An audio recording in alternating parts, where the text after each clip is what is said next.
Emmanuelle Roux voulait raconter le monde en devenant réalisatrice de cinéma ou bien en montant des pièces dans un théâtre engagé. À 10 ans, elle rencontre son premier ordinateur. À 14 ans, elle comprend que l'école ne lui apprendra rien sur l'ordinateur et elle encode son premier programme. Depuis, elle a bâti 2 sociétés, SC21, directement reliées d'ailleurs aux Makers et au Fab Lab, et une deuxième entreprise, Chaudron.ie. C'est une société qui se propose d'apprendre à chacun à vivre dans un monde de technologie. Puis-je vous demander d'applaudir Emmanuelle Roux.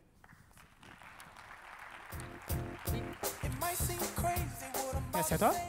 Alors Emmanuelle, vous êtes également membre du Conseil national du numérique. Exact. Voici 2 questions fondamentales pour cet après-midi. La première, le numérique, nous a-t-on dit, il concernera d'abord l'information. C'est fait depuis 15 ans. Il concernera les objets connectés. C'est fait, c'est en cours, on termine la phase. Et ensuite, nous avons le big data. C'est en cours de développement. Ma première question, c'est quelle sera la suite ? Faut-il déjà anticiper la suite? Et la deuxième question, c'est dans ce bain du numérique, quelle doit être la vigilance du chef d'entreprise? Merci beaucoup. Merci à vous. Merci et excusez-moi, je vais chercher ceci. Merci, ravi d'être avec vous tout d'abord et merci pour l'invitation. Belle question posée ici. Et avant de parler de la suite, j'avais envie de vous parler un petit peu de maintenant aussi. Parce que, effectivement, donc, on en a parlé, 2 entreprises et un lieu, ZBIS en Vendée, si jamais il y a des gens dans le Grand Ouest de la France, Fab Lab de 800 mètres carrés, si à la fin vous voulez venir nous rendre visite. Excusez-moi, je passe ça. J'avais envie de parler de Co&Co, parce que oui, on a parlé informatique. Oui, j'ai été me promener tout à l'heure, j'ai vu quelques éditeurs de solutions logicielles, j'ai croisé quelques ERP, j'ai vu très très peu de connectivité, à ce que j'en ai vu tout du moins. Mais le numérique n'est pas technologique, et c'est le seul message que j'aimerais partager avec vous aujourd'hui. Le numérique est politique et culturel. Comme il est culturel, on va parler culture. Et donc, Co&Co, puisqu'on parlait de la ville, j'ai voulu revenir un petit peu à comment on vit dans cette ville actuellement en étant connecté. Co&Co, c'est cette image de Franz, pour ceux qui reconnaîtraient. Hein, donc, c'est la question de partager l'habitat. Partager l'habitat. J'ai 2 amis, plus exactement, une amie qui s'appelle Isabelle. Et Isabelle, j'ai cru longtemps qu'elle était célibataire. Voilà. Puis un jour, je vais dîner chez elle, il était prévu que j'y dorme, on était à Paris. Et puis elle se met à me parler de son ami. Et je suis dans un tout petit appartement, vraiment tout petit, et il n'y a pas la place de mettre un ami dedans, globalement, quoi. Je regarde l'appartement, et puis je vois la taille de ses casseroles et tout ça. Je fais, mais c'est bizarre, en plus elle me parle d'un ami, elle est depuis longtemps avec lui. Et moi je la connais depuis longtemps et je ne l'ai jamais vu son ami, donc je lui partage mon étonnement. Je fais, ah, mais c'est très simple, nous on a vu nos parents divorcer, parce que le quotidien tue l'amour, donc on a décidé de garder chacun notre appartement, on les met sur Airbnb, et quand l'un est loué une nuit, on va dormir chez l'autre. Ça, c'est un nouvel usage de l'habitat, et c'est un nouvel usage de la ressource du mètre carré, par exemple, qui vient impacter directement le comment on vit. Pour info, elle n'a pas 15, 17, 18, on est sur du public qui a plutôt 28, 29, 30, qui pourrait être l'un de vos collaborateurs, hein, sans aucun souci. On a vu aussi la société du partage s'installer ces derniers temps. On est là sur l'autolib, la question de la mobilité, vous en avez parlé. La question effectivement de se dire pourquoi continuer à acheter et construire des voitures alors qu'il y en a tellement qui sont sous-utilisées? Pourquoi continuer à construire des appartements ou des immeubles alors qu'il y en a tellement qui sont vides? C'est ça qui va animer aussi cette génération-là. De dire, faut-il encore être propriétaire? Dois-je vraiment m'endetter aujourd'hui pour accéder à la propriété de quelque chose que j'ai déjà, qui existe déjà et que je pourrais juste utiliser? On l'a vu dans le coworking. Pourquoi avoir un bureau aujourd'hui alors que je peux travailler depuis n'importe où? Pourquoi continuer à prendre les transports en commun et à faire des embouteillages comme il vous a tellement été très bien décrit ce matin, alors qu'il suffirait de m'autoriser à travailler depuis le premier tiers-lieu, Fab Lab, espace de coworking, qui est à côté de chez moi. Alors ça ne marche pas sur les gens autour des machines, sur les chantiers, je vous l'accorde, mais tous les autres qui viennent au bureau le matin ou chez le client pourraient le faire depuis n'importe où, évidemment. Et ça réglerait les problèmes de bouchons et tout ce dont on a parlé ce matin par la même occasion. Et puis, c'est bien beau tout ça, mais c'est pas de l'industrie, oui, alors je sais, mais on commence à avoir des lieux. Donc ces fameux Fab Labs, dont je vous reparlerai un petit peu, ces espaces de travail partagés, où cette fois-ci, on vient mutualiser des machines. On vient mutualiser des grosses machines. Vous avez à Paris un lieu qui a ouvert qui s'appelle Tech Shop, à Ivry exactement, 2500 m², vous pouvez accéder contre un abonnement de quelques euros par mois à une découpe à jet d'eau pour aller découper de la tôle. Vous pouvez aller prendre un cours pour aller apprendre effectivement à souder en tant que particulier. La mutualisation, la mise en commun, le fait de faire ensemble, le fait de partager, le fait de ne plus vouloir gâcher les ressources aussi de la planète, les faits aussi pragmatiques de dire la cité va devenir de plus en plus dense, le mètre carré est de plus en plus cher.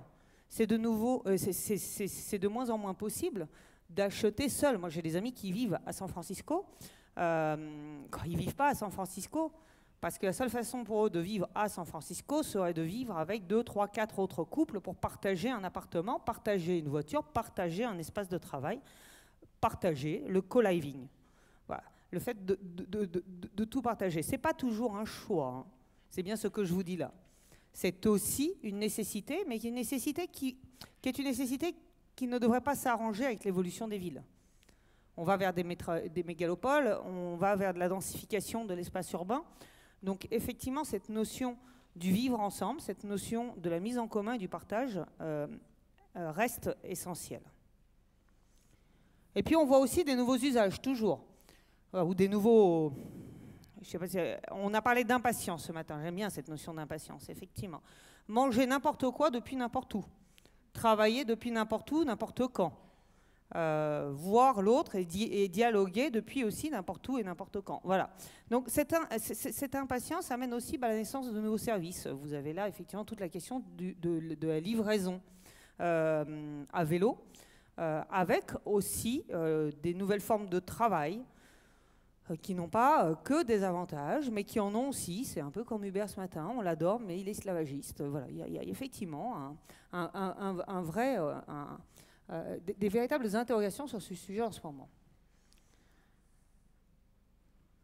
Comme on partage tout, ou presque, en fait, sur la ville, il y a aussi la question de un lieu, un usage, un lieu, un rôle. Je vais à l'école pour apprendre, par exemple. Là, vous avez derrière moi plutôt les Massive Open Online Courses, c'est-à-dire les MOOC, la fameuse façon d'apprendre à distance. C'est-à-dire que je ne vais plus à l'école non plus pour apprendre. Je peux là aussi apprendre depuis n'importe où. Ça ne veut pas dire que j'apprends seul, ça ne veut pas dire que j'apprends depuis chez moi. Ça veut dire que je vais être dans un espace qui a été défini quelque part où je vais pouvoir trouver d'autres gens qui sont comme moi, intéressés par l'économie en ce moment. Et ensemble, en disposant de ressources qui, elles, sont en ligne, on va pouvoir apprendre.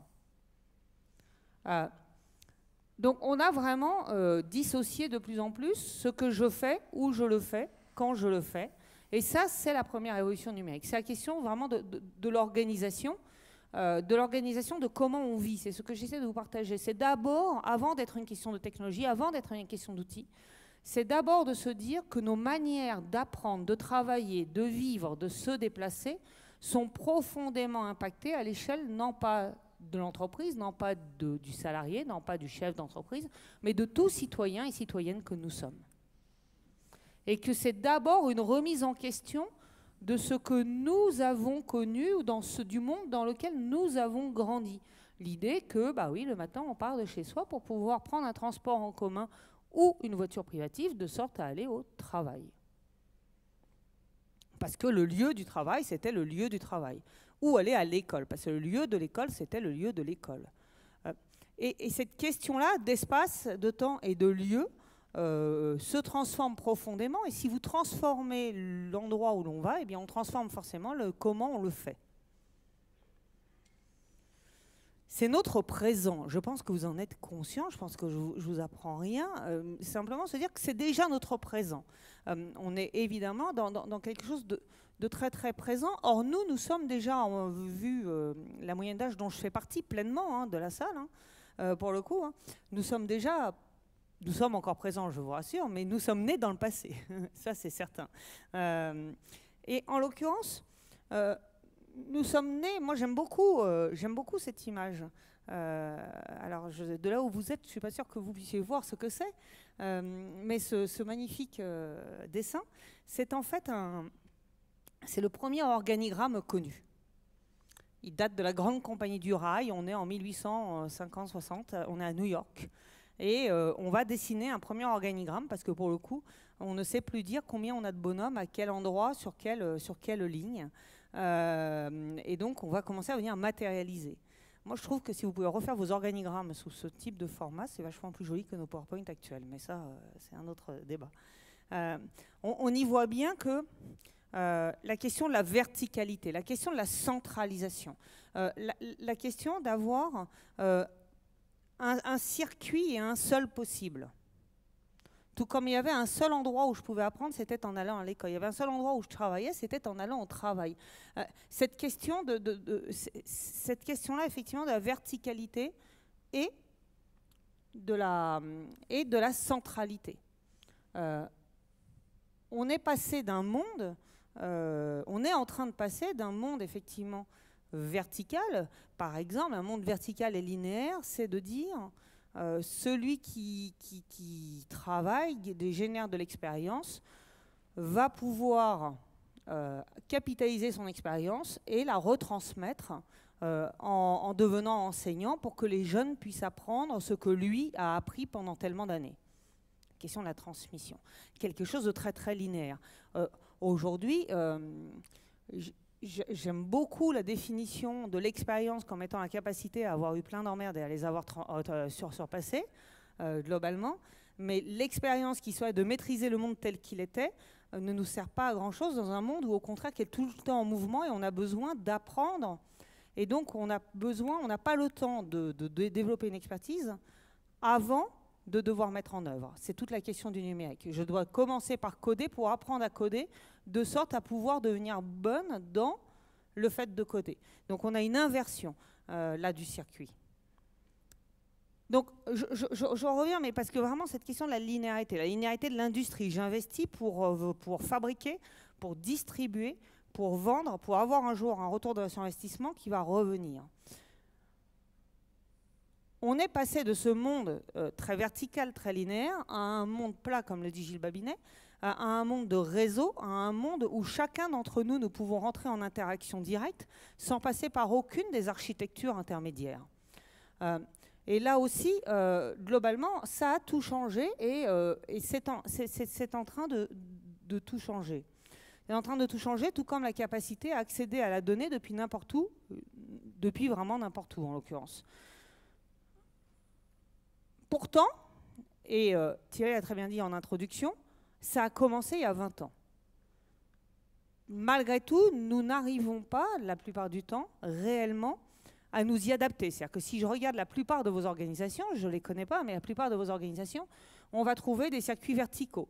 On va trouver une direction avec des managers, avec des opérateurs, avec des circuits de décision plutôt très très verticaux, avec des silos, avec des entreprises.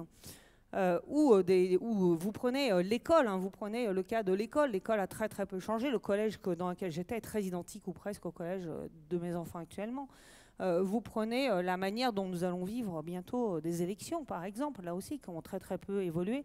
Donc cette question-là, on voit bien que à la fois le numérique est rentré dans tous nos gestes quotidiens. Si je vous prends individuellement, la plupart d'entre vous, probablement vous achetez en ligne, vous avez organisé vos vacances autrement et tout s'est fait de manière vraiment... vous vivez avec le quotidien sans aucun doute. Et en même temps, à l'échelle de nos organisations sociétales et de nos organisations, nous avons presque rien modifié. Il est assez probable qu'il y ait assez peu d'acteurs dans la salle. Il y en a forcément quelques-uns, hein, mais qu'il y ait une vraie politique de télétravail, par exemple, avec des autres que le mardi, un tel a le droit de travailler depuis chez soi. Ce que moi, j'appelle un télétravail, le travail à distance, la possibilité que tout collaborateur qui vous appelle et qui dit « Écoute, de toute façon... je dois prolonger un week-end du côté de l'île de Ré, je reste dans la zone, pour éviter les embouteillages, je rentre que mardi, je fais le boulot à distance, pas de problème, pas de problème. » voyez, le vrai télétravail, c'est cette capacité-là. De même que... Donc assez peu effectivement d'évolution.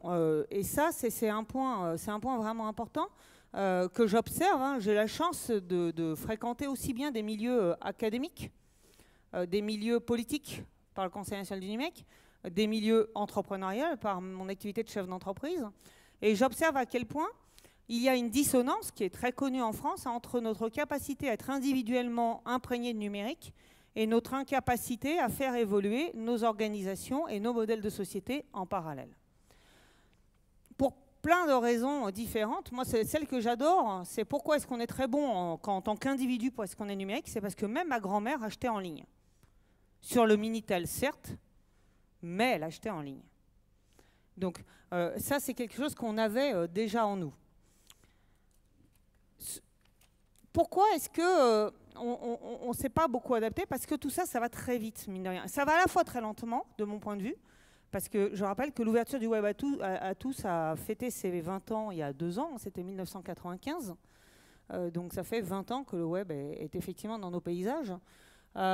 Et en même temps, on peut voir que par rapport aux autres cycles des grandes révolutions technologiques qui ont eu lieu, on pense à l'imprimerie de Gutenberg, on pense à la radio, on pense à la télévision, on pense à Internet.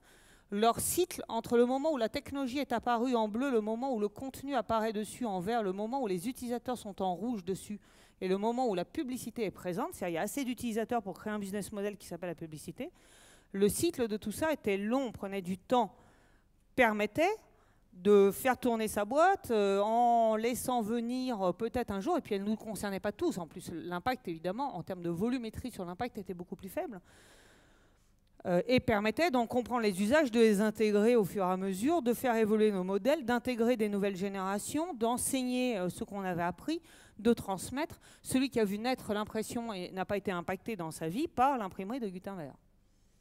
C'est l'exemple le plus extrême que j'ai, je vous l'accorde, mais et ça c'est vraiment important parce que nous sommes sur un cycle court et surtout nous venons de vivre non pas une révolution digitale, mais nous venons de vivre 4 révolutions digitales en 20 ans, ce qui en fait une tous les 5 ans. Donc effectivement, une tous les 5 ans, ça veut dire que quand on commence à comprendre peut-être, quand on commence à y croire, quand on commence à mettre en œuvre ce qu'il faut pour se transformer, on a une nouvelle vague qui débarque.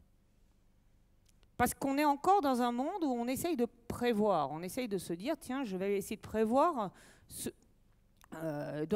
dois être convaincu d'avoir un retour sur investissement, après je vais prévoir et je vais essayer de mettre en œuvre pour plus tard. Donc on a un cycle, mais qui est un cycle normal, hein, qui est assez long. Et pendant ce temps, les technologies évoluent, et surtout au-delà des technologies, les modes de vie autour des technologies évoluent et évoluent très très vite. Alors, 4 grands temps. Moi, j'aime beaucoup ce moment parce que c'est 4 grands temps. C'est ce qu'il faut comprendre, c'est qu'on vient de vivre 4 grands temps en 20 ans. Milieu des années 80, Internet apparaît. Internet, c'est le moment où, moi, Emmanuel Roux, sur une mezzanine à Argenteuil, avec juste un modem 56K qui faisait je vous rappelle, et qui coûtait 18 francs de l'heure à mes parents, j'ai pu prendre un bout de code qui était simple comme tout, le copier ou l'écrire moi-même et l'envoyer en ligne. Et pour le coup, j'étais mondialement accessible. Je vous rappelle qu'avant, quand je faisais mon journal papier au collège et où je collais mes feuilles moi-même pour les distribuer à mes collègues dans mon fanzine, on était loin d'être mondialement avec un niveau de distribution mondial. Donc ça, c'est milieu des années 90. Milieu des années 2000, nous avons le Social Media Age. Le Social Media Age, c'est le moment où, en milieu des années 2000, hein, j'insiste, hein, il y a 12 ans en clair, on va le dire comme ça, il y a 12 ans, même un peu avant, il y a déjà 17 ans, on a fait en sorte que c'est non seulement moi je publie, mais c'est les gens qui se mettent à commenter. C'est la naissance de Wikipédia, c'est le fait que le mode d'emploi ou l'encyclopédie est écrite par les pairs. Ça m'intéresserait honnêtement de savoir ici, effectivement, combien d'entre vous ont des politiques qui permettent à leurs clients et à leurs collaborateurs de commenter réellement ce que vous fournissez, ou comment vos équipes coécrivent et écrivent collaborativement les procédures, les process variés et divers, y compris celles permettant de déposer un jour de congé, par exemple. comment ces documents sont ouverts, sont éditables, comment est-ce qu'ils y contribuent, comment est-ce qu'ils y participent. Ils le font tous les jours dans leur vie d'à côté.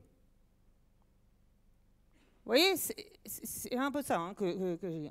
Après, donc, avec la double question, la question comment vous avez ouvert la porte à votre écosystème extérieur, de leur laisser prendre la parole et de venir s'exprimer sur vos supports, et la question interne, parce que le numérique est avant tout une transformation interne, de mon point de vue. Il y a énormément de choses, y compris énormément de marge de manœuvre pour pouvoir développer, y compris de la croissance, en s'attelant à la modification du comment on travaille en interne à travers les technologies numériques. Le troisième âge, on l'a vu tout à l'heure, c'est l'âge du co. Alors l'âge du co, daté de maintenant globalement, et ça fait déjà 5-6 ans qu'on y est, l'âge du co, entre les deux, 2007, un truc qui va tout changer, c'est la naissance de l'iPhone. Hein, c'est iPhone, puis iPad, c'est le moment où on a ces services dans la rue et non plus seulement derrière son poste de travail, qu'il soit en laptop ou en fixe. L'ère du collaboratif, là aussi, c'est combien de vos organisations sont-elles engagées dans des démarches collaboratives, c'est-à-dire de la mise à disposition effectivement de matériaux même entre vous, de la coopération dans de la compétence.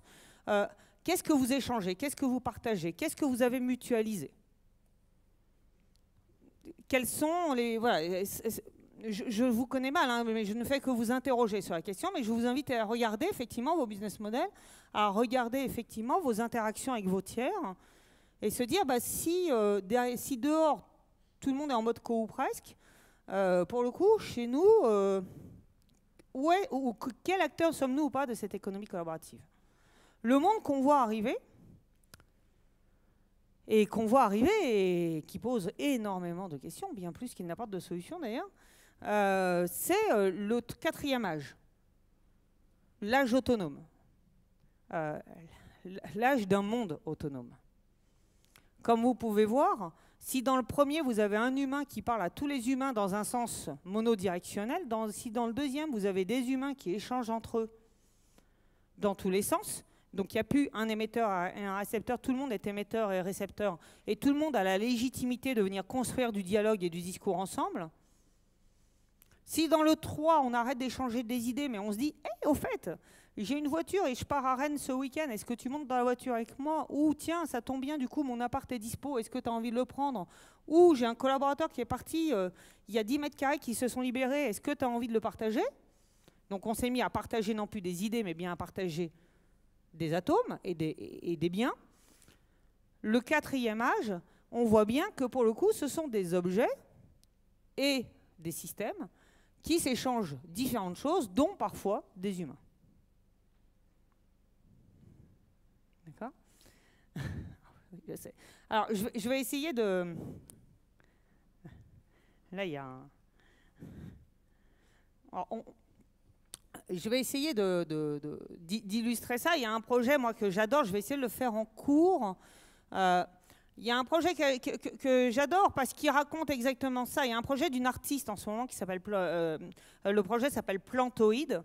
C'est l'histoire d'une artiste sculptrice qui veut faire des plantes qui ont la volonté de se reproduire comme tout organisme vivant. Donc en tant qu'artiste, elle veut se reproduire. En tant qu'artiste, non, excusez-moi, en tant que plante en l'occurrence, la plante veut se reproduire.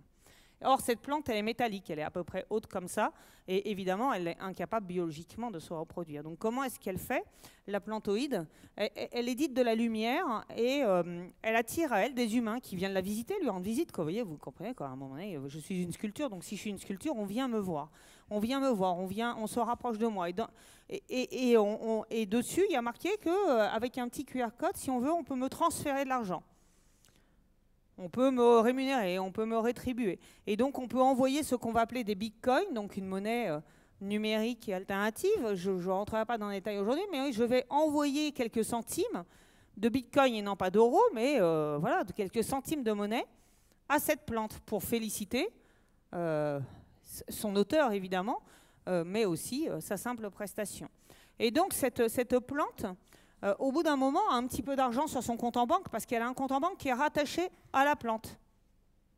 D'accord? Et donc, avec son argent, elle, eh bien, au bout d'un moment, elle dit « Ouh, ben, je peux enfin commencer à me reproduire, donc je vais lancer un appel à projet, moi-même, sur les réseaux sociaux, parce que je suis une plante connectée, évidemment. Donc, je lance un appel à projet, je montre rapidement une petite page Internet qui dit « Gentil humain, si vous voulez bien, venez m'aider à construire ma prochaine génération. » Et on cherche des idées. Ah, vous avez plein d'idées, vous êtes des humains, vous êtes géniaux, vous êtes créatifs. Moi, je ne suis pas créatif, je suis une plante en métal. Donc, je ne suis pas du tout créatif. Par contre, vous êtes créatifs. Donc, gentil humain, venez et partagez vos idées. Les humains arrivent, ils déposent des idées. Ils disent, tiens, moi, je veux une plante plus grande, plus petite. Moi, je la veux en verre et non pas en métal. Moi, je la veux capable de pouvoir se fermer, s'ouvrir. Moi, je la veux généreuse. Chaque fois qu'elle reçoit de l'argent, elle en redistribue à une association qui est active. Et donc, ils posent toutes leurs idées.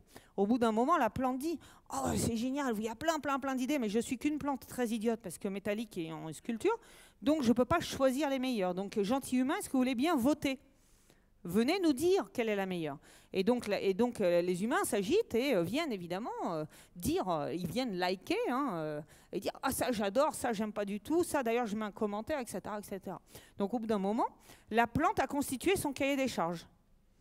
Donc elle sait qu'elle veut une plante d'1,40 m environ, qui contienne du métal mais aussi du verre, qui soit capable de se fermer et qui soit généreuse. À partir de là, elle rédige son propre cahier des charges et elle a fait un appel pour trouver des gens qui veulent bien réaliser la plante.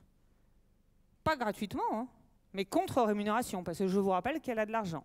Donc elle va déclencher un contrat de travail, grâce entre autres un peu à ce qu'on appelle la blockchain et aux organisations décentralisées.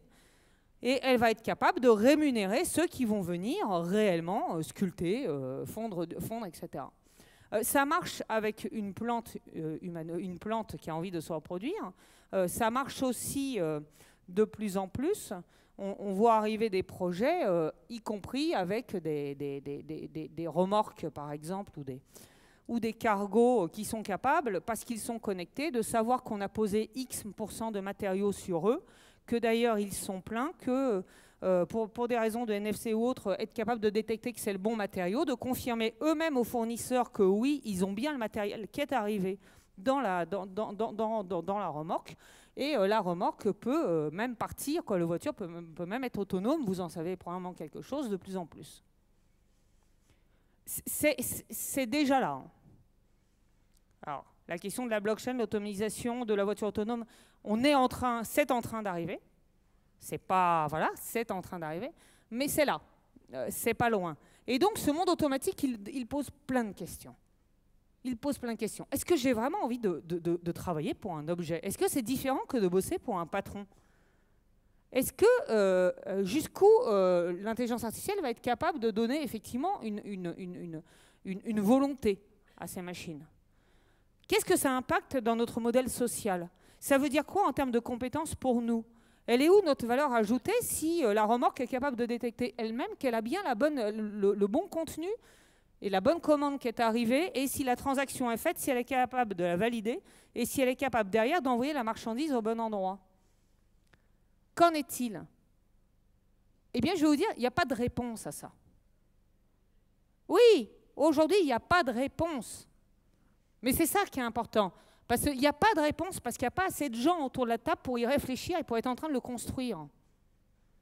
Parce qu'on a besoin que les décideurs que vous êtes viennent y réfléchir, le construire. On a besoin que les décideurs que je croise un peu partout soient capables effectivement de penser le monde avec des mots comme API, comme blockchain, comme être capable de savoir quelle est la différence entre un logiciel et une appli, être capable de savoir effectivement qui est Watson et quel est son potentiel, ou quelle différence il y a avec un DeepMind de Google. Être capable, ça c'est important. C'est aussi important que de connaître des règles de règlement du travail aujourd'hui social, ou d'être capable de suivre une conversation autour de la finance. Et malheureusement, il n'y a pas assez de monde. Et j'invite vraiment à dire, il est encore temps, il n'y a pas de réponse. Vous n'êtes pas en retard. Si vous êtes en retard, tout le monde est en retard en ce moment, ou presque. Il y a toujours quelques têtes de pont, je vous l'accorde. Il y a quelques gens qui sont un peu plus loin. Mais la plupart du monde qu'on croise, ils en sont là. Donc il est temps encore de se dire, on va monter à bord pour être en capacité de décider et de devenir ou redevenir des décideurs. C'est-à-dire être capable d'essayer de dessiner si on a envie de coder ou d'être codé, si on a envie de vivre avec la technologie ou de vivre pour la technologie, si on a envie d'accepter une société de la traçabilité, jusqu'où et comment, si on a envie demain de continuer à avoir des employés ou pas, et quelle devient la valeur là-dedans, et comment est-ce qu'on la redistribue. Pour pouvoir faire ça, je vous ai ramené quelques autres images où effectivement se trouve aussi la modification vraiment actuellement de gestes. Hein. On pense à l'arrivée du drone. Moi, j'aimerais savoir s'il y en a certains d'entre vous qui s'apprêtent déjà à louer. Et si oui, je suis vraiment très curieuse, hein, ce type de machine. C'est une imprimante 3D en train de fabriquer un pont à Amsterdam, en l'occurrence. D'accord ? Et qui avance et qui, au fur et à mesure, va déposer son matériel et donc va en l'air venir créer. Et voilà, ils sont en train de faire un building en parallèle, de manière un peu différente d'ailleurs. On voit bien l'arrivée de l'impression 3D aussi là-dessus. L'impression 3D bâtiment qui pourrait aussi concerner des activités comme les vôtres. Comme il n'y a pas de réponse,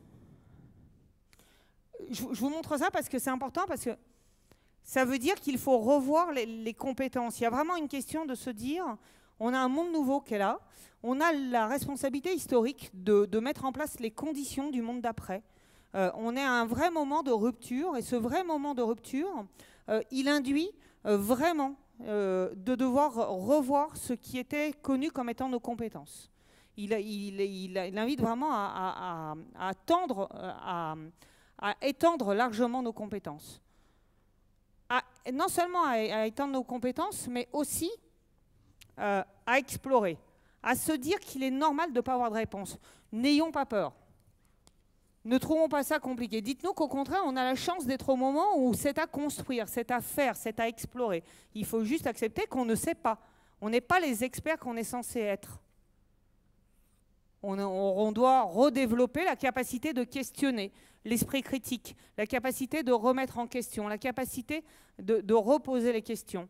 Parce que effectivement, et c'est là où que viennent nos lieux. Nos lieux, ces Fab Labs, ce sont des lieux ouverts à tous. Ce sont des lieux ouverts à tous qui vont permettre de venir explorer. Vous en avez forcément à côté de chez vous, quelque part. Il y a un Fab Lab, il y a un makerspace.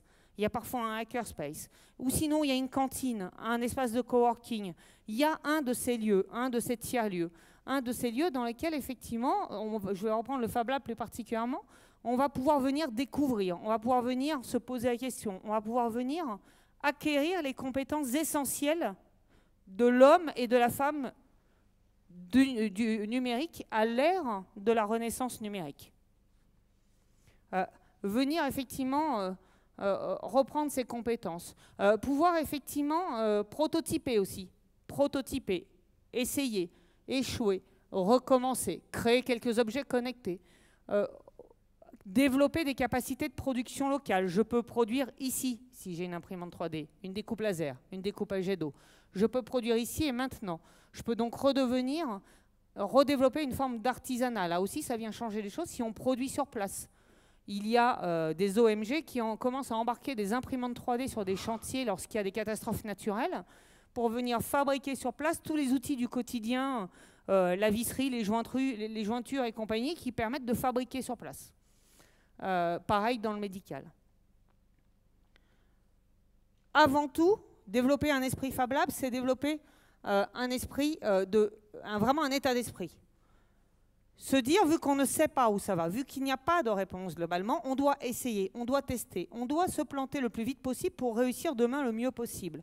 C'est pas en attendant qu'on sache qu'on saura, parce que quand on commencera, si vous attendez, si on attend collectivement trop longtemps, en se disant, bah, y a bien des gens qui vont dire ce que ça devient, ça aura encore bougé. Quand ça commence à devenir stable, ça redevient meuble, si je peux le dire comme ça. Il y a un renouvellement. Et ça, c'est vraiment important. C'est-à-dire que, on l'a bien vu, en 20 ans, on a pris 4 transformations numériques. N'attendons pas la 5e. elle est déjà en cours. N'attendons pas la 5e. Et vraiment, il faut essayer, expérimenter, faire, refaire, défaire. Il y a cette question d'oser explorer. Excusez-moi, j'ai déjà montré celle-ci. Explorer en explorant aussi les espaces collaboratifs, en plaçant des espaces collaboratifs au cœur du territoire et entre autres de l'entreprise, comme on le fait chez certaines. C'est-à-dire que explorer, ça devient une compétence essentielle du XXIe siècle. Et c'est une compétence qui s'apprend. Donc il faut des lieux où venir l'expérimenter. Ces lieux, que ce soit des Fab Labs ou autres, c'est important de pouvoir effectivement avoir des lieux dans lesquels on va venir apprendre à faire ensemble, dans lesquels chacun passe la porte en posant sa veste à l'entrée et en développant, en se retrouvant juste autour d'un projet, sans savoir d'où on vient et qui on est. C'est ce que nous, on appelle la culture numérique depuis le début, parce que quand je vais sur un forum, depuis des années, poser une question, ce qui m'intéresse, c'est la pertinence de la réponse. Ce n'est pas le titre et le pédigré de la personne qui l'a donné.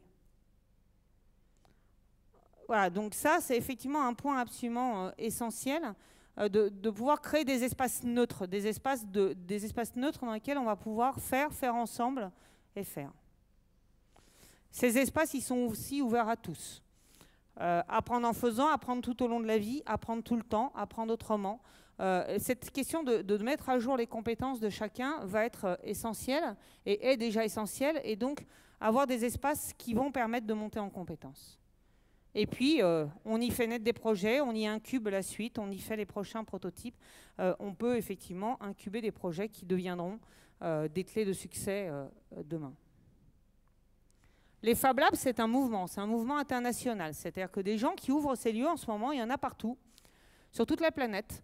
On est passé, globalement, c'est x2 par année, donc on est passé de 300-400 lieux il y a quelques années à 1800 lieux en ce moment, répertoriés tout du moins. Un petit peu partout, et chacun de ces lieux essaye de s'équiper des mêmes outils de production que les autres lieux, donc même découpe laser, imprimante 3D, fraiseuse, etc., etc., de sorte à pouvoir partager des plans pour produire ici. Et donc je suis effectivement toujours dans la question dans la question de la ville, parce que c'est le projet qui s'appelle Fab City, dans lequel plein de villes sont en train de s'agréger actuellement, qui est de dire comment est-ce qu'on redéveloppe la capacité de produire très localement, tout en bénéficiant de la connaissance collective mondiale et en étant connecté. Ce que vous faites ici peut être reproduit n'importe où dans le monde, et pour le coup, on en revient à mettre en commun mondialement pour pouvoir se connecter et produire très très localement. C'est une évolution importante qui, là aussi, permet de voir qu'on peut aller plus vite.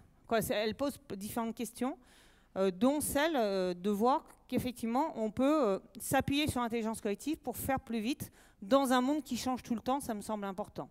C'est-à-dire qu'il y a vraiment cette question de pouvoir tester, expérimenter, non pas seul, mais avec les autres, et c'est ce que fait le mouvement Fab Lab et le Fab City en l'occurrence.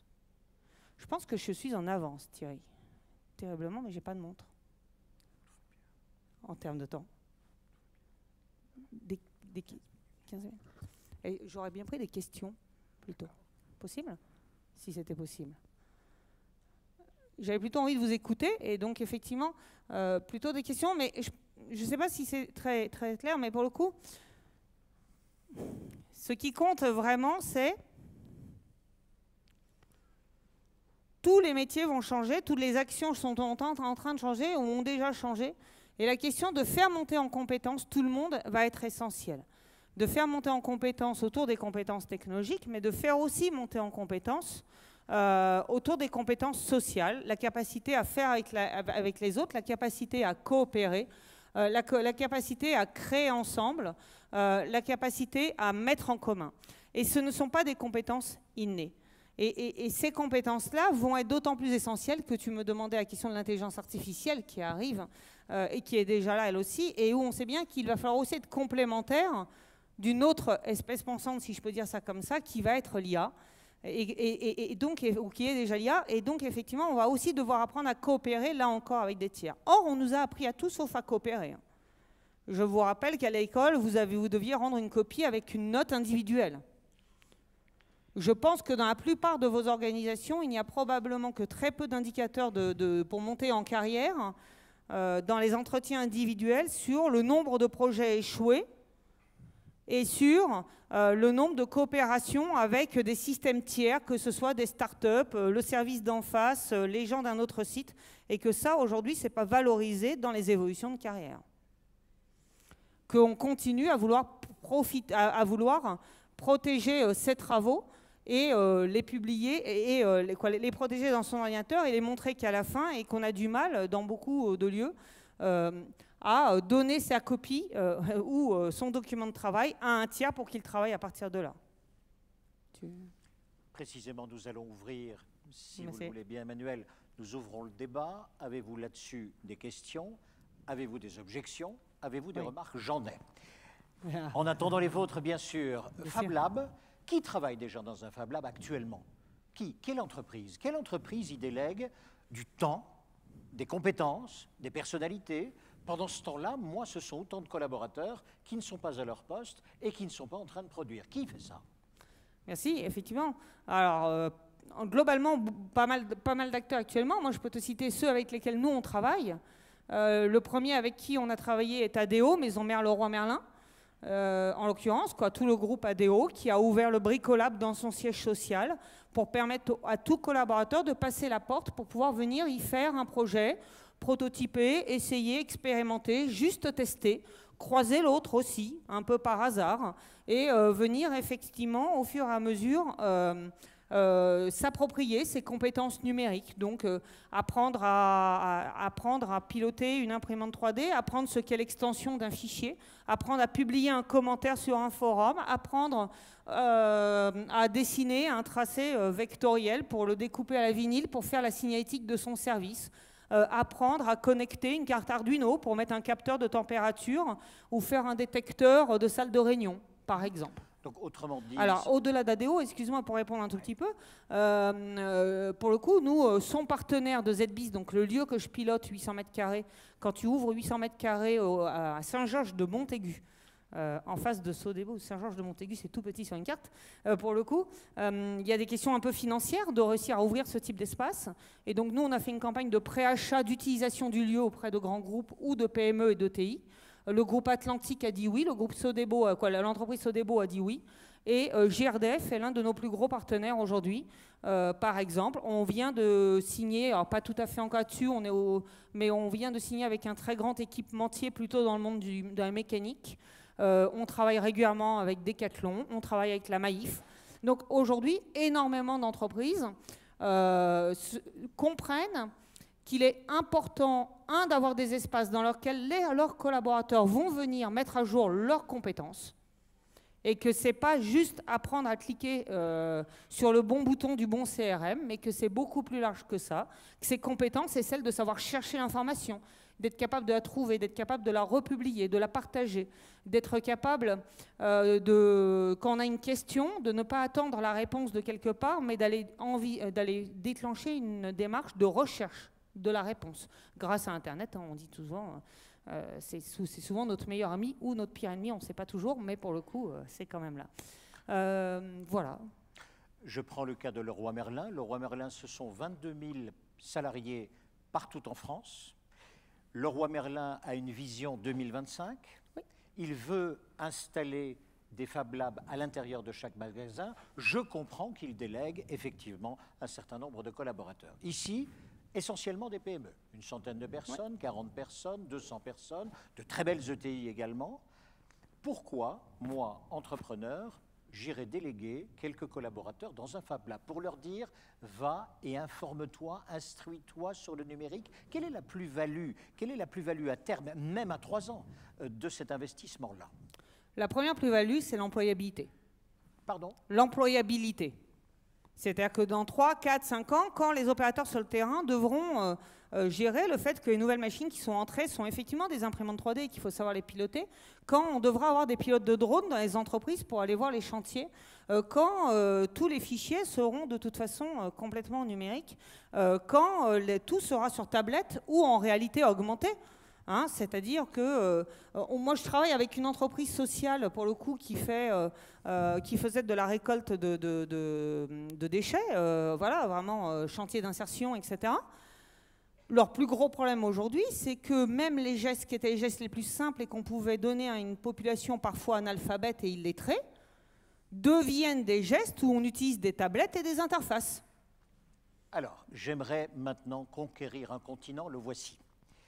Actuellement, il existe dans le circuit des distributeurs, le circuit des loueurs et des vendeurs, toute une grande mécanique de pièces détachées. L'Eldorado, ce serait quoi? L'Eldorado, c'est de faire exploser cette mécanique. Et clairement, je mets les pieds dans le plat, clairement, de pouvoir travailler personnellement en 3D sur l'impression de pièces détachées que je pourrais moi-même directement livrer à mes clients ou à mes équipes de maintenance pour pouvoir se porter au secours de machines défaillantes. Est-ce que ça, c'est un investissement envisageable? Oui, complètement. Aujourd'hui, il y a des questions plutôt d'ordre juridique autour de la propriété intellectuelle, évidemment. Il y a des questions d'ordre juridique sur la question de la responsabilité du fabricant ou pas. Voilà. Mais ce sont des questions du moment. Ça va se régler. Ça va se régler soit parce qu'il y a des gens qui vont, et ça a déjà commencé, qui vont modéliser des pièces génériques en open source, comme on dit, ou en open hardware, c'est-à-dire sans propriété intellectuelle, ou plus exactement avec une propriété intellectuelle particulière qui est celle de l'open source, qui dira que vos entreprises auront le droit d'utiliser le fichier, de le modifier, de le produire et de le redistribuer, y compris commercialement, c'est-à-dire, voilà. Donc ça, c'est un premier modèle, une première raison. La deuxièmement, parce que y a un acteur qui n'est pas dans votre métier comme Seb, qui est en train de publier ses plans, Decker aussi, Bosch, c'est Bosch, je crois, de tête. Donc on voit qu'il y a aussi les industriels, et moi je pousse ceux que je rencontre à dire, soyez les premiers à publier vos plans vous-même, à la place de laisser des communautés le faire à votre place, soyez acteurs de ce monde-là. À partir du moment où le plan est téléchargeable, oui, les machines sont là. Les machines sont là. Alors on dit oui, ça imprime du plastique. Ça imprime du plastique en ce moment, mais ça imprime aussi pour beaucoup plus cher du métal avec du frittage par poudre. Ça imprime aussi de la céramique. Ça imprime aussi le superbe. Moi, vous mettez impression 3D désert, soleil. Vous allez tomber sur une vidéo extraordinaire d'un designer qui va au milieu du désert. Je ne sais plus lequel. Par contre, je suis désolé, j'ai un trou. On est au Sahara, qui pose une imprimante 3D solaire dedans qu'il a fabriquée de briques et de brocs. Et pour le coup, il l'imprime sur place à partir d'une énergie illimitée qui s'appelle le soleil, et il a du sable à perte de vue autour de lui. Et il fait fondre il met une grosse lentille, il capte la lumière du soleil sur une grosse lentille, ça fait comme un faisceau laser. Il a de la poudre. C'est du sable, certes, mais il a de la poudre à perte de vue. Il prend de la poudre, il le met à plat, et il commence à faire tourner le soleil, à faire tourner le rayon en l'occurrence, ça vient faire fondre le matériau et il sort des vases et il produit depuis n'importe où. Quand on est distributeur, le fait de se dire les gens vont produire là où ils sont, ça vient tout changer. On commence à produire aussi avec l'impression 3D dans la navette de Nasage, il me semble, et on sait qu'il y a des plans de construction plutôt pour Mars ou autre à partir aussi de l'impression 3D. Donc oui, l'impression 3D. Le problème, c'est qu'aujourd'hui, vous allez dans un lab, vous allez dire, c'est des gens qui bidouillent. Ouais, ça bidouille, ça bricole. En plus, l'imprimante ressemble à rien. Ça fait que du plastique. Je passe mon chemin. Je vais quand même pas investir du temps homme là-dedans. J'ai autre chose à faire. Pensez à mon modem 56K sur ma mezzanine en 2000 environ, quand je l'allume, en 95 d'ailleurs, quand je l'allume pour la première fois. 15 ans plus tard, 15 ans après la naissance de Wikipédia, on a de la 4G dans la poche, même ici ou même dans mon champ en Vendée. Et on râle parce qu'on n'a que de la 4G et que quand même c'est lent. Mais je regarde de la vidéo en direct. Quand on était petit, regarder un film en direct depuis sa poche, 15 ans seulement. Et en fait, c'est là depuis plus longtemps, hein, globalement, 15 ans, parce que je vous parle maintenant. Hein. Ça veut dire quoi? C'est-à-dire que nos imprimantes 3D, imaginez que c'est mon modem 56K, quand nos imprimantes 3D vont devenir l'équivalent même de la DSL bien passée, si vous n'avez pas développé les compétences, si vos équipes n'ont pas appris, si vous n'avez pas pensé à penser le monde en 3D, si vous n'avez pas compris ce qu'étaient les fichiers, si vous ne savez pas connecter un objet, vos entreprises ne pourront pas faire. Si je comprends bien, là, on peut prendre de l'avance, au moins sur la connaissance et sur l'usage. On peut acquérir les compétences maintenant qui font que quand les technologies vont avoir la maturité pour être directement implantées sur le chantier, vous serez prêt. Et non pas devoir encore rattraper et refaire des plans de rattrapage de compétences. Et quoi, j'envoie mes collaborateurs dans un Fab Lab? Attendez, jusqu'à présent, on faisait venir des formateurs. En gros, voilà, c'est comme ça que ça se passait. Et là, je leur dis, mais tu vas dans un Fab Lab et tu bricoles, tu bidouilles. Je ne peux pas dire, moi, tu bricoles, tu bidouilles. C'est pas possible. Oh, ce serait tellement beau. Si, je vous assure, moi, mes clients le font, hein, premièrement. Non, mais chacun son truc. Mais bon. Mes clients disent bien à leurs collaborateurs, vas-y et explore. Vas-y et apprends à apprendre. Vas-y et accepte que tu ne sauras jamais parce que ton nouveau pouvoir, c'est d'être toujours capable de trouver. Accepte que de toute façon, la compétence va encore évoluer. Fais-toi du réseau. Trouve les gens autour de toi qui sauront. Apprends à trouver la personne que tu pourras activer pour donner la bonne réponse. Apprends à poser la question. Apprends à poser la question. Attends, mais je vais te raconter juste une anecdote, je me permets. Hein. Moi, j'ai été faire un atelier sur la veille chez un de mes clients pour faire comment faire de la veille structurée et la partager à ses équipes. J'arrive pour faire un atelier sur la veille. Ça paraît logique jusque-là, non? J'ai 10 personnes face à moi, d'une belle boîte.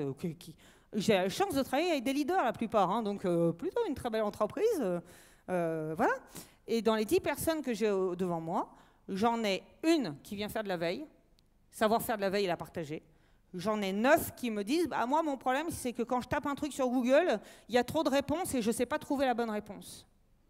Pas de la veille. On a refait un atelier sur comment optimiser ses recherches dans Google. Parce que dans la plupart des boîtes, on ne sait pas optimiser une recherche pour savoir faire, effectivement, trouver la bonne réponse. Donc, on continue soit à essayer d'inventer la réponse soi-même, ce qui est une perte de temps extraordinaire, soit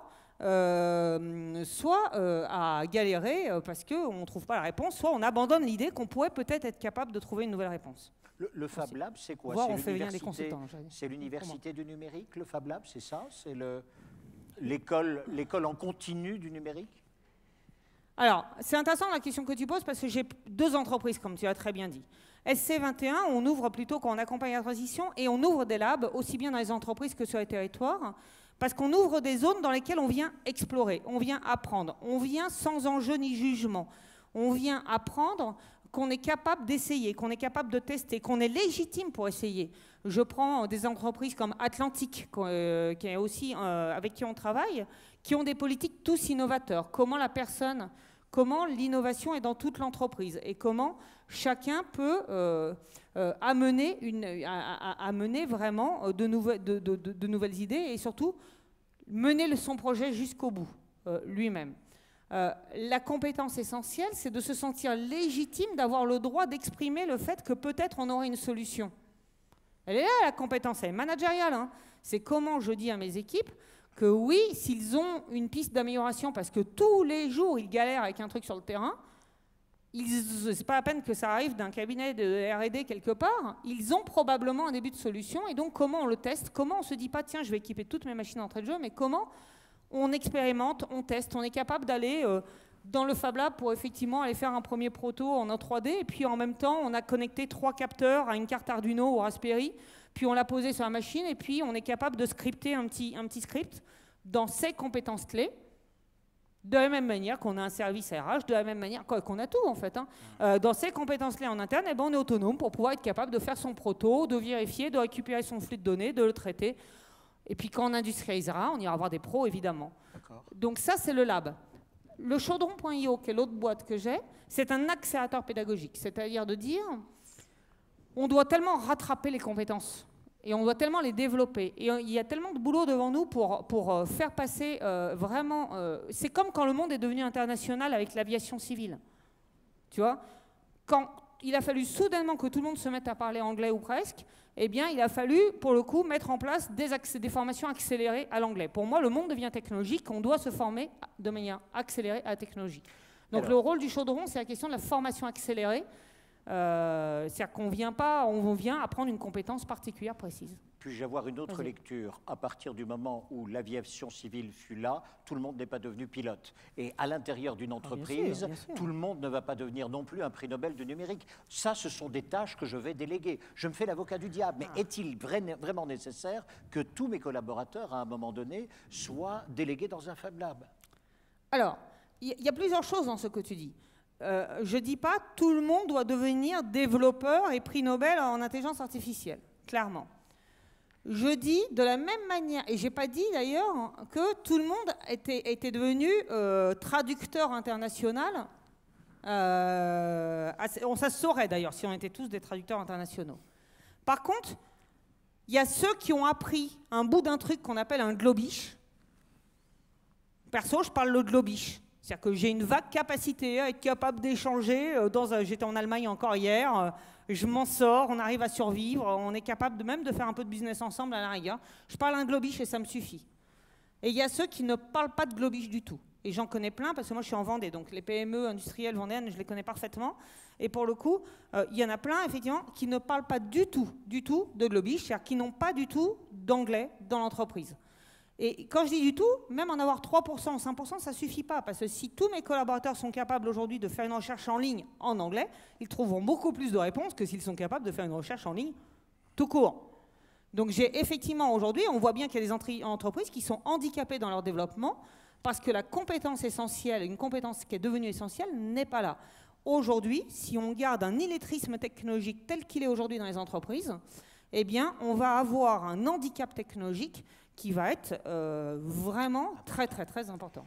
J'ai une dernière question. Vas-y, je crois qu'il y a une question dans la salle. Peut-on avoir un cas d'une entreprise qui, depuis quelques années déjà, a compris le système, délègue des collaborateurs, les habitue à comprendre, à apprendre, à échouer, à tester?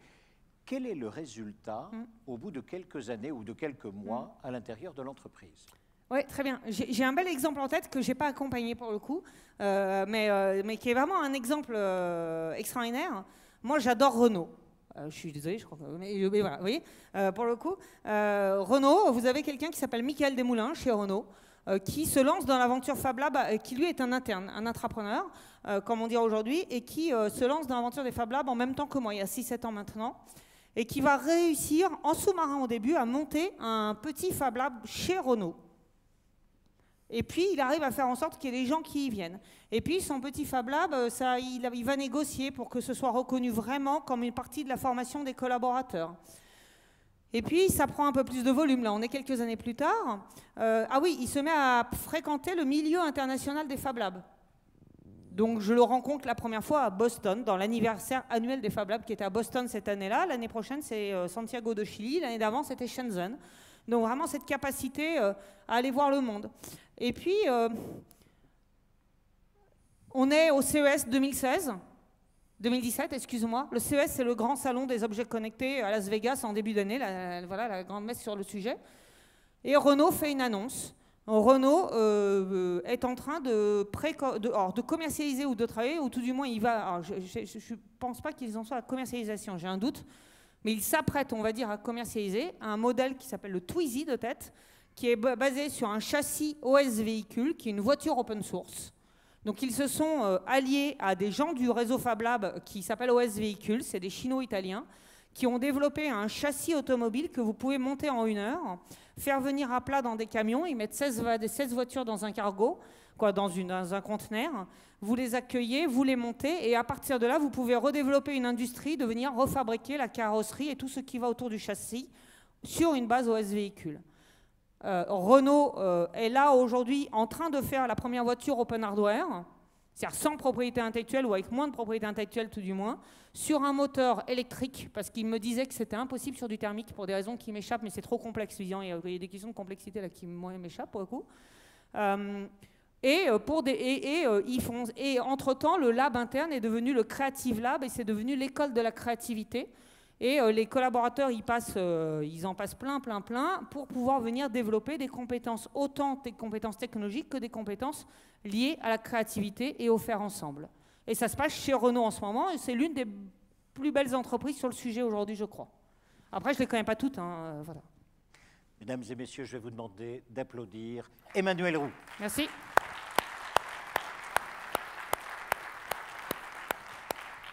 Je me retourne quand même une dernière fois vers vous. Y a-t-il une contradiction? Y a-t-il un témoignage? Y a-t-il une question? Une question ici, je vous en prie, monsieur. Présentez-vous, posez votre question. Mon nom est Gallois, société Hexagone, je suis loueur de grues à Tours.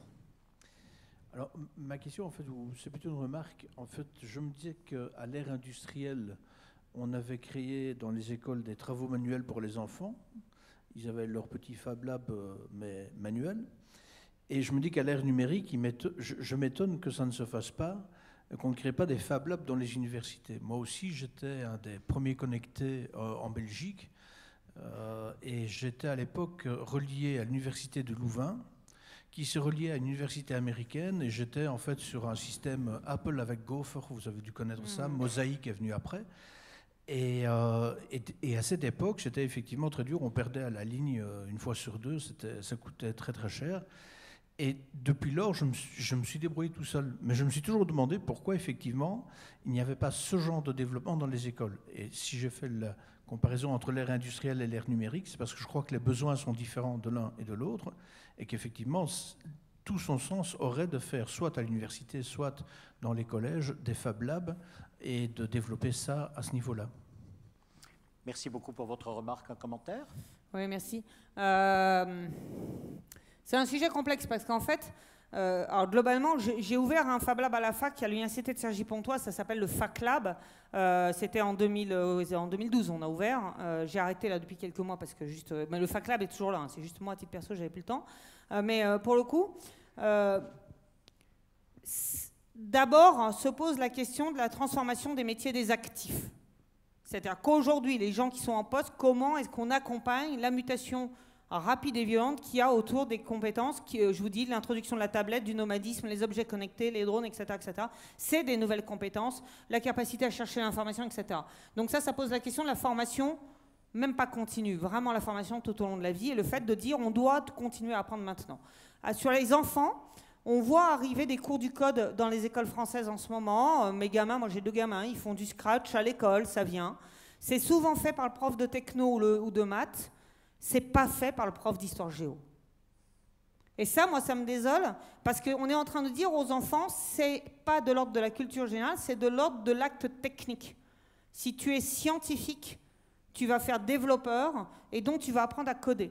Et d'ailleurs, le code, c'est abstrait, et si tu n'es pas scientifique, c'est pas grave, va faire autre chose. C'est une erreur fondamentale. Moi, si je devais donner un cours d'histoire géo en ce moment à des jeunes, quel que soit leurs âges, ou à des moins jeunes, eh bien, je leur dirais, en même temps, on va créer une carte interactive du monde avec les flux migratoires. Et pour ça, j'utiliserai Scratch de la même manière, parce que n'importe qui peut utiliser Scratch, en fait, pour raconter le monde à travers et pour montrer que tout le monde est capable de prototyper des services interactifs.